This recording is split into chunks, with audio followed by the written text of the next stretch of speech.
apa itu sahih, apa maksud hadis sahih, apa kriteria hadis sahih. Bukan sekadar dia boleh beli buku tu, sebab semua orang boleh beli buku tu. Jadi dia pun boleh beli buku hadis tu. Yang penting adalah dia mengetahui sedikit sebanyak tentang huraian di sebalik hadis tu.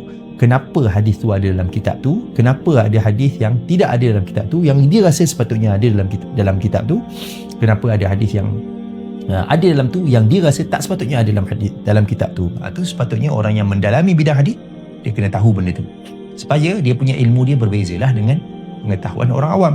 Sebagai contoh, dalam kitab-kitab hadis, Al-Imam Bukhari dan juga Imam Muslim meriwayatkan hadis-hadis yang sahih sahaja. Jadi orang yang mendalami bidang hadis, dia kena tahulah apa itu sahih, apa maksud hadis sahih, apa kriteria hadis sahih, apa beza antara sahih Bukhari dan juga sahihnya Imam Muslim, apa bezanya, kenapa ada hadis lain yang sahih juga tapi tak ada dalam sahih Bukhari, kenapa ada hadis lain yang sahih juga tapi tak ada dalam sahih Muslim, kenapa ada hadis yang ada dalam sahih Bukhari tak ada dalam hadis sahih Muslim, kenapa ada hadis yang sahih dalam sahih Muslim tak ada dalam sahih Bukhari. Kenapa? Dia kena tahu. Sepatutnya dia kena ada pengetahuan yang lebih mendalam tentang persoalan-persoalan di sebalik itu.